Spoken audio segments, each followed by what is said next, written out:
नमस्कार दोस्तों, स्वागत है आपका एक और शानदार वीडियो में। दोस्तों आज के इस वीडियो में हम गुजरात किडनी आईपीओ का लिस्टिंग डे स्ट्रेटजी जानेंगे। आखिर लिस्टिंग डे पे कितना लिस्टिंग गेन मिल सकता है, लिस्टिंग डे पे होल्ड करना है, सेल करना है, क्या कुछ करना है, हम पूरा डेप्थ में समझेंगे। 16 पन्ने का भाई पीडीएफ है, तो यहाँ पे जानकारी यहाँ पे डेप्थ में है भाई, पूरा डिटेल देखिए, आपको सारी चीजें क्लियर हो जाएगी। तो यहाँ पे लिस्टिंग की बात करें तो आपका लिस्टिंग होने वाला है, लिस्टिंग 30 दिसंबर को आपकी लिस्टिंग होगी, यानी ट्यूजडे को आपकी लिस्टिंग होने वाली है। आज अलॉटमेंट आ चुका है और बस बहुत सारे भाई बहन को अलॉटमेंट मिल गया होगा। अब इशू साइज की बात करें तो छोटा सा आईपीओ था भाई, 250 करोड़ का आईपीओ था, ज्यादा बड़ा आईपीओ नहीं था, ठीक है। तो छोटा सा आईपीओ यहाँ पे था और जिसमें से पूरा का पूरा फ्रेश था, ये इसके पॉजिटिव पॉइंट थे। और रिटेल का पोर्शन केवल 10% का था, ये भी एक पॉइंट है, इसको भी ध्यान रखिए। अब यहाँ से बात करते हैं कंपनी करती क्या है, कंपनी सेक्टर क्या है, फंडामेंटल स्ट्रांग है कि नहीं है। मेनली हमको यही देखना होगा, फंडामेंटल स्ट्रांग है कि नहीं। फंडामेंटल भाई यदि स्ट्रांग होगा तब तो हम इसमें होल्ड कनेक्ट व्यू बनाएंगे, और स्ट्रांग नहीं होगा तो होल्ड कनेक्ट तो कोई व्यू बनने वाला नहीं है। आओ देखते हैं कंपनी करती क्या है। तो इसके नाम में ही किडनी वगैरह का है, सुपर स्पेशलिटी वगैरह सोल्यूशन प्रोवाइड करते हैं। तो ये कंपनी मेनली 2019 में इनकॉर्पोरेट हुई है और ये क्या है, multi speciality health care company है। ये क्या करती है, गुजरात के बहुत सारे सिटी हैं उसमें अपना हॉस्पिटल ऑपरेट करती है। कंपनी का मेजर फोकस सेकेंडरी और टेरिटरी जो केयर सर्विस होती है, जिसमें कॉम्प्लेक्स सर्जरी हो गया, इन सारे ट्रीटमेंट पे कंपनी का फोकस रहता है। मेनली ये समझो कंपनी हॉस्पिटल सेक्टर में वर्क करती है, हॉस्पिटल वाली पूरी कंपनी है, और मेनली ये किडनी में जो बहुत सारी बीमारियां होती हैं उसका ये सर्जरी वगैरह करती है, ऐसा आप समझ सकते हो। तो कंपनी सेक्टर की बात करें तो कंपनी का सेक्टर ठीक ठाक है, एवरेज सेक्टर है, कोई एक्स्ट्रा ऑर्डिनरी नहीं है और ना एकदम बेकार है, एवरेज सेक्टर है। और फाइनेंशियल की बात करें तो 2024 से 25 का हम यहाँ पे डेटा पढ़ेंगे, और 2023 का तो यहाँ पे बहुत डाउन था, तो उसको पढ़ने का कोई मतलब नहीं है। तो हम केवल 24 से 25 का देखेंगे कितना ग्रोथ हुआ। रेवेन्यू 637% का बढ़ा, शानदार। इबिडा 748% का बढ़ा, शानदार। पेट का ग्रोथ 454% बढ़ा, ये भी शानदार। इबिडा मार्जिन 41.12% बढ़ा, ये भी शानदार। पेट मार्जिन 23.6% बढ़ा भाई, तो ये भी शानदार। तो यहाँ पे शानदार भैया यहाँ पे ग्रोथ देखने को मिला है। ग्रोथ तो भाई यहाँ पे शानदार हुआ है, ग्रोथ में कोई दिक्कत देखने को नहीं मिली है। वहीं हम बात कर लेते हैं कि जो है यहाँ पे कुछ इंडिकेटर देख लेते हैं, आखिर कौन कौन से यहाँ पे इंडिकेटर हैं और कैसा ग्रोथ ही दिखा रहे हैं। तो आरओई की बात करें 36.6% का यहाँ पे आरओई है। आरओसी की बात करें 37.65% का, तो ये दोनों ठीक है भाई। डेट टू इक्विटी 0.15 का है, 0.5 से कम है, तो ये भी शानदार है। इबिडा मार्जिन शानदार है, पेट मार्जिन शानदार है। प्रमोटर होल्डिंग आईपीओ आने के बाद 70% से ऊपर रहेगा तो चलो ठीक है, 70% से नीचे होता है तब दिक्कत रहता है, बाकी चलो ठीक है। ऑब्जेक्टिव में जैसे मैंने बोला कि पूरा का पूरा फ्रेश है, तो कंपनी अपने ऊपर कहीं ना कहीं खर्चा करने वाली है। कुछ मेडिकल सेंटर वगैरह खोलेंगे और कुछ हॉस्पिटल वगैरह का जो है बहुत सारी चीजें करेंगे, तो कंपनी वो सब अपने ऊपर खर्चा करेगी। मतलब जब फ्रेश रहता है आईपीओ तो कहीं ना कहीं उसका इफेक्ट लिस्टिंग पे भाई देखने को कहीं ना कहीं देखने को मिल जाता है।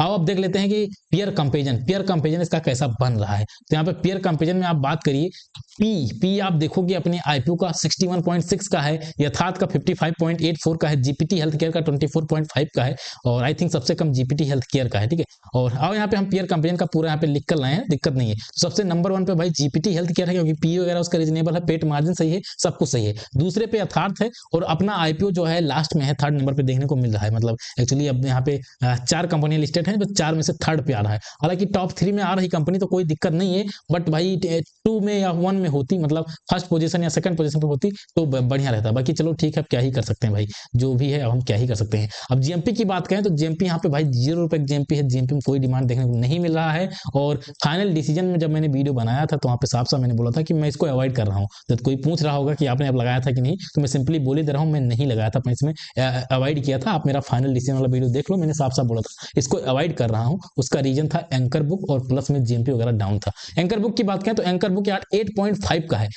एंकर बुक की बात करें तो गुड एंकर बुक है। और बेस्ट एंकर बुक कब होता है, स्ट्रॉन्ग एंकर बुक कब होता है भाई, स्ट्रॉन्ग एंकर बुक होता है जब 9 से ऊपर की रेटिंग रहती है, 9.4, 9.3, 9.6 इस तरह की रेटिंग रहती है तो बेस्ट होता है। बाकी 8.5 का है तो ये थोड़ा सा जो है गड़बड़ था, या तो जीएमपी तगड़ा होता है तो एंकर बुक तगड़ा होता, तब तो हम लोग पैसा डालते। तो दोनों यहाँ पे सही नहीं देखने मिला और इसीलिए हमने यहाँ पे अवॉइड किया था। अब बात करते हैं फंडामेंटल स्ट्रॉन्ग है कि नहीं। तो फंडामेंटल भाई स्ट्रॉन्ग तो किसी कीमत पे नहीं है, फंडामेंटल गुड है। स्ट्रॉन्ग क्यों नहीं भाई, स्ट्रॉन्ग ना होने का रीजन सिंपल सा है कि पी वगैरह रीजनेबल नहीं है, कहीं ना कहीं आईपीओ थोड़ा सा ओवर वैल्यूड यहाँ पे देखने को मिल रहा है, इस वजह से कहीं ना कहीं फंडामेंटल स्ट्रॉन्ग नहीं हो पाएगा। दूसरी चीज एंकर बुक उस लेवल के सॉलिड नहीं है, जब सॉलिड एंकर बुक होते हैं तभी फंडामेंटल स्ट्रांग बन पाता है और इसी वजह से कहीं ना कहीं इसको जो है थोड़ा सा दिक्कत देखने को सामना करना पड़ सकता है। फिलहाल आओ देख लेते हैं कि आखिर एक्सपेक्टेड लिस्टिंग गेन वगैरह कितना हो सकता है। तो लिस्टिंग गेन की बात करें तो इसमें निगेटिव लिस्टिंग की पॉसिबिलिटी थोड़ी बहुत है, बहुत कम है, 1-2% का चांस है निगेटिव लिस्टिंग का। बाकी पॉजिटिव लिस्टिंग की उम्मीद है। पॉजिटिव लिस्टिंग ऐसे 2 से 5% ऐसे कुछ हो सकता है, ऐसे 2 से 5% ऐसे कुछ लिस्टिंग हो सकता है। बाकी मैं सिंपल बोल रहा हूं, लिस्टिंग का मतलब जीएमपी से नहीं होता। लिस्टिंग का मतलब होता है कि कितना बाइंग और सेलिंग ऑर्डर आए। ज्यादा बाइंग ऑर्डर आएंगे तो ज्यादा लिस्टिंग गेन मिलेगा, ज्यादा सेलिंग ऑर्डर आएगा तो ज्यादा जो है निगेटिव में लिस्ट होता है। सिंपल सा कॉन्सेप्ट यही चलता है। सप्लाई एंड डिमांड जोन की वजह से लिस्टिंग होती है। सप्लाई एंड डिमांड, सप्लाई ज्यादा है तो लिस्टिंग कम होगी, डिमांड ज्यादा है तो लिस्टिंग ज्यादा होगी। इतना कॉन्सेप्ट समझो। तो इसलिए मैं बोल रहा हूं कि 2 से 5% की उम्मीद है अभी के अकॉर्डिंग। बाकी लिस्टिंग के दिन मैं लाइव रहूंगा तो उसका टेंशन नहीं लेना है। 30 तारीख को मैं लाइव आऊंगा तो उसका आप वीडियो देख लीजिएगा। 1-1.5 घंटे लाइव रहूंगा, वहां पे क्लियर कर दूंगा। फिलहाल बात करें होल्ड करना है, सेल करना है, क्या करना है। देखो यार, फंडामेंटल्स का स्ट्रांग नहीं है तो डायरेक्ट होल्ड करने का तो मुझे नहीं लगता कोई मतलब बनता है। बाकी यदि आप रिस्क टेकर हो, रिस्क लेने की कैपेसिटी आपके अंदर ज्यादा है तो आप इसमें होल्ड करने का व्यू बना सकते हो। यदि रिस्क टेकर हो तभी भाई सोचना। अब ये मत सोचना कि 1 दिन होल्ड कर लूंगा तो बहुत हो जाएगा, 2 दिन कर लूं। भाई ऐसा सोचना है तो भाई तो फिर आप गैम्बलिंग कर रहे हो। अपने हिसाब से देख लेना आपको क्या करना है। लेकिन जो रिस्क टेकर है वही इसमें होल्ड कर सकते हैं। बाकी आप इसके पास रिस्क लेने की कैपेसिटी नहीं है तो पहली चीज आपने इसमें अप्लाई ही क्यों किया, और दूसरी चीज अप्लाई किया है तो कहीं ना कहीं आपका लॉन्ग टर्म का व्यू होना चाहिए, तभी इसमें अप्लाई करने का मतलब बनता था। क्योंकि लिस्टिंग गेन इसमें बहुत ही मुश्किल है कि ज्यादा लिस्टिंग गेन मिल पाएगा। फ्रेश एंट्री की बात करें तो भाई फ्रेश एंट्री पी वगैरह इसका रीजनेबल नहीं है तो डायरेक्ट फ्रेश एंट्री का कोई मतलब नहीं बनता है। आने वाले दिनों में मार्केट ऊपर जाएगा, उसके बाद हेजिंग पोजीशन होगी जिससे यहां से गिरावट करेगा और नीचे फिर एक यहाँ पे बाइंग पोजीशन होगी। तो बाइंग पोजीशन पे जब आएगा तब आप बाई कर लेना। ऐसा नहीं है कि लिस्टिंग के बाद सीधा ऊपर चला जाएगा, ऊपर जाता भी है तब भी ऊपर जाने के बाद भाई यहाँ पे जाएगा, एक पोजीशन होगी, वहां से उस पोजीशन को फिल करते हुए नीचे आएगा तो हम लोग यहाँ पे नीचे बाई कर लेंगे, इस जोन पे बाई कर लेंगे। अब कुछ लोग यहाँ पे कमेंट में आके बोलेंगे ये आसान नहीं होता इस जोन को फाइंड करना। भाई मेरा लाइव आके देख लेना, मैं इस जोन को बहुत बार फाइंड किया हूँ। आप जाके देख लीजिए, अडानी पावर जो एकदम ऑल टाइम हाई पे टच कर रहा था वहां पे लोग बाई करने के लिए सोच रहे थे, तब मैंने बोला था कि ये 131 से लेके 135 तक आएगा, जाके चेक कर लो अभी आया। ऐसे बहुत सारे मैंने बता रखे हैं और मुझे प्रूफ देने की जरूरत नहीं है भाई। जो लोग मेरा लाइव वॉच करते हैं उनको पता होगा, आप भी मेरा लाइव देखिए आपको भी पता चल जाएगा। फिलहाल आज की वीडियो पे समाप्त करते हैं। ऐसे शानदार कंटेंट के लिए चैनल को सब्सक्राइब करिएगा। मिलते हैं अगले वीडियो में, तब तक के लिए जय हिंद, वंदे मातरम।